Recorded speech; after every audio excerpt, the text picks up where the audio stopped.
Hello investor. 2012 में मुंबई के Meera road से शुरू हुई एक छोटी सी कंपनी आज 500 प्लस क्लाइंटों को अपने पूरे पैन इंडिया में सर्विस दे रही है। जी हाँ, हम बात करें सेफ सिक्योर सर्विसेज लिमिटेड की। अगर हम इंडिया के सिक्योरिटी सर्विसेज और फैसिलिटी मैनेजमेंट के मार्केट कैप की बात करें तो 2024 में ये 1.65 लाख करोड़ था और 12% CAGR के साथ ऐसा उम्मीद है कि 2028 तक ये 2.7 लाख करोड़ का मार्केट होने जा रहा है। अब ये कंपनी अपना 30.5 करोड़ रुपए का IPO लेके आ रही है। तो चलिए जानते हैं क्या हमारा इसमें पैसा बन सकता है। Within reason invest small. तो चलिए इन्वेस्टर शुरू करते हैं शुरुआत से। एक नज़र सबसे पहले हम कंपनी के IPO की डिटेल के बारे में जानते हैं। तो IPO अक्टूबर 29 को आ रहा है और 31 अक्टूबर को ये क्लोज हो रहा है। नवंबर 4 को इसकी लिस्टिंग होनी है। 102 रुपये का पर शेयर पड़ रहा है। लॉट साइज इसका 1200 शेयर है। टोटल इशू साइज 30.60 करोड़ का है। लिस्टिंग इसकी BSE के SME सेगमेंट में हो रही है। अब आपको 2 लॉट लेने पड़ेंगे क्योंकि SME सेगमेंट में है, तो मिनिमम इन्वेस्टमेंट आपको 2,44,800 का इसमें पड़ने वाला है। वहीं अगर हम बात करें फंड यूटिलाइजेशन की, आखिर ये पैसा 30.5 करोड़ रुपये कहाँ करेंगे, तो वर्किंग कैपिटल में ये 13 करोड़ डाल रहे हैं। उसके साथ रीपेमेंट अपना पुराने लोन का कर रहे हैं 4.25 करोड़, सॉरी 4.75 करोड़ के अराउंड में। और इनकी एक होल सब्सिडरी कंपनी है, इन्हीं की कंपनी है, उसको ये 3.5 करोड़ रुपया दे रहे हैं अपने लोन्स वगैरह चुकाने के लिए, और बाकी बचे हुए पैसे इसका जनरल कॉर्पोरेट पर्पज़ में। अब अगर हम नज़र डालें कंपनी के प्रोफाइल में, तो कंपनी 2012 में बनी थी।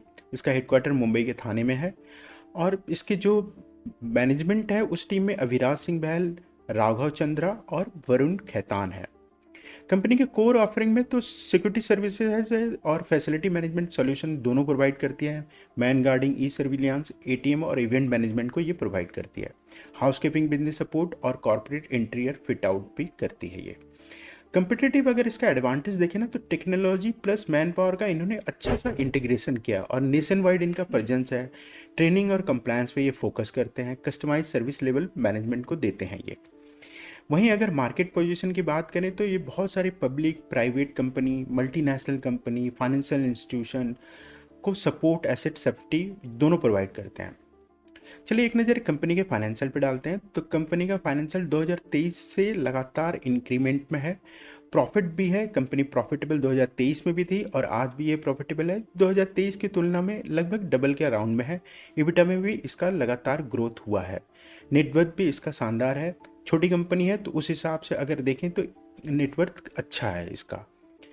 अगर लास्ट ईयर की तुलना में हम सेल्स ग्रोथ देखें तो 16% के अराउंड में सेल्स में ग्रोथ हुआ है। प्रॉफिट में 8% और डेट इक्विटी 0.98 है। ROE भी अच्छा है, लगभग 29 के अराउंड है। अब ये 0.98 और प्रॉफिट ग्रोथ जो है ये मार्जिनल इनका ना वर्किंग कैपिटल चंक खा रहा है इंटरेस्ट के पेमेंट के रूप में, शायद इसीलिए ये IPO लेके आ रहे हैं और वहाँ पे भी 13 करोड़ के अराउंड में पैसा डाल रहे हैं। चलिए एक नज़र कंपनी के पीर एनालिसिस को करते हैं।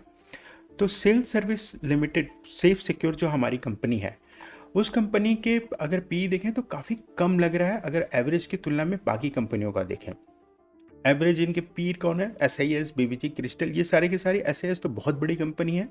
वहीं अगर बाकी जो 2 कंपनियां हैं, वो दोनों कंपनियां BBG और क्रिस्टल ये फैसिलिटी मैनेजमेंट प्रोवाइड करते हैं। पैट भी अच्छा है हमारी कंपनी का, लेकिन पी रेशियो पीर के मुकाबले काफ़ी अट्रैक्टिव और लो, मतलब वैल्यूएशन डिसेंट लग रहा है इसका। SIS, क्रिस्टल और BBG का सेल्स और प्रॉफिट स्केल बहुत बड़ा है, इसलिए उनका पी भी हायर है। वहीं अगर ओरियन का देखें तो ओरियन का भी सेल्स सेफ सिक्योर से ज़्यादा ही है और पी मॉडरेट है, मतलब सेक्टर में सेफ सिक्योर का IPO वैल्यूएशन कंजर्वेटिव माना जा सकता है। जो इन्वेस्टर वैल्यू से में ध्यान देते हैं उनके लिए सेफ सिक्योर का IPO का ना प्राइसिंग पीर्स के मुकाबले काफ़ी सही लग रहा है। अब फेयर रेंज की बात करें ना, तो सेक्टर में स्टैब्लिश कंपनी जैसे SIS लिमिटेड का 28 का पी देख रहे हैं हम। वहीं क्रिस्टल इंटीग्रेटेड का 17.5 और ओरियन सिक्योरिटी का 14.7 के अराउंड में। सेफ सिक्योर का ग्रोथ और पैट मार्जिन दोनों ही अच्छा है और ROE भी ना इसका डिसेंट है, लेकिन स्केल थोड़ा छोटा लग रहा है, इसीलिए SME में लिस्टिंग भी हो रही है और इस वजह से थोड़ा कंजर्वेटिव पी लग रहा है। SME सेगमेंट में तो अगर आप देखेंगे तो 12 से 18 का पी रेंज ना माना जा सकता है, लेकिन अगर ग्रोथ और एक्सेलरेट हो तो 15 से 20 के अराउंड में हो सकता है। अगर हम वैल्यूएशन मैट्रिक्स की बात करें तो प्री आईपीओ इसका ईपीएस 8.75 है, पोस्ट आईपीओ ईपीएस 7.92 और करंट पी जो है 11.66 और पोस्ट आईपीओ पी होने वाला 12.88 के अराउंड में। अब हम इस हिसाब से फेयर वैल्यू असेसमेंट देखें तो ऐसे में ना लो स्केल कंपनी का बहुत ज़्यादा नहीं रहता, 10 से 16 के बीच में पी के अराउंड में ये ट्रेड करते हैं। अगर सेक्टर में अच्छा ग्रोथ है, जैसे हमने देखा 12% CAGR के साथ ये सेक्टर पूरा का पूरा ग्रोथ कर रहा है, तो उस हिसाब से कंजर्वेटिव भी लेके चले तो 12 से 16 के अराउंड में इसका पी होने की पूरी उम्मीद है। और अगर 12 से 16 का पी होगा तो 105 से 140 के बीच में कहीं ये इसकी लिस्टिंग होनी चाहिए। लेकिन साथ में हमें जीएमपी भी देखना पड़ेगा। चलिए देखते हैं जीएमपी क्या है। तो 28 अक्टूबर को इसका जीएमपी 0 है, अभी तक खुला नहीं है ये आईपीओ। देखते हैं जीएमपी खुलने के बाद क्या होता है। उस हिसाब से तो 102 पे ही लिस्टिंग होनी चाहिए। लेकिन अगर जीएमपी आप लास्ट दिन में देखिएगा, सबसे बढ़िया बात, सबसे लास्ट में दिन में देखिए जीएमपी अगर बढ़ा हुआ है, सब्सक्रिप्शन टाइम्स पे अगर बढ़ा हुआ है, तभी इसमें इन्वेस्ट करिएगा, वरना नहीं। अपना ड्यू डिलिजेंस जरूर करिएगा।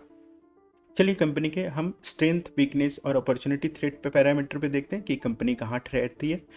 तो अगर कंपनी का स्ट्रेंथ देखें तो पैन इंडिया इनका प्रेजेंस है, साथ में फाइनेंशियल परफॉर्मेंस काफ़ी अच्छा है और कई बड़े कॉर्पोरेट एमएनसी को ये सर्विस दे रही है। डाइवर्स सर्विस पोर्टफोलियो है, security facility management, event management, e surveillance, ATM management, इन सब का ये ऑफर देती है। क्वालिटी एश्योरेंस और टेक्नोलॉजी ड्रिवन अप्रोच से सर्विस क्वालिटी बेटर हो रही है। स्ट्रॉन्ग प्रमोटर का एक्सपीरियंस है, जो इनके प्रमोटर हैं उनका काफ़ी अच्छा एक्सपीरियंस है इसी सेगमेंट में।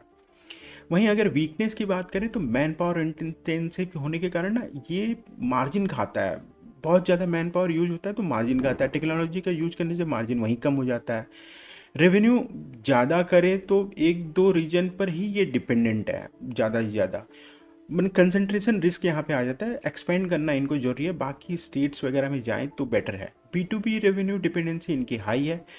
उससे क्या होता है कि क्लाइंट का चर्निंग ना अगर थोड़ा बहुत भी हुआ तो फिर वो गिर जाएगा, आपका सेल्स भी गिरेगा और साथ ही साथ प्रॉफिट भी गिरेगा। अब देखते हैं इनके लिए मौके क्या क्या है, अपॉर्चुनिटी।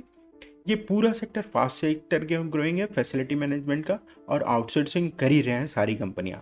टेक्नोलॉजी अडेप्टेशन और डिजिटल ट्रांसफॉर्मेशन से बिजनेस स्केबिलिटी की अपॉर्चुनिटी पूरी की पूरी दिख रही है।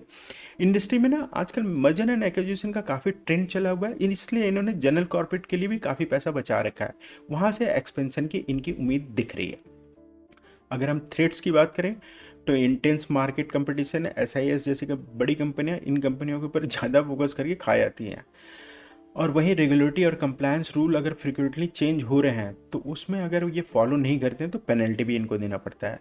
इकोनॉमिक स्लो डाउन का भी इनके ऊपर इम्पैक्ट पड़ता है। ठीक है दोस्तों, तो अगर आपको ये वीडियो पसंद आया तो प्लीज़ शेयर करें, लाइक करें और कमेंट करें। Thank you very much.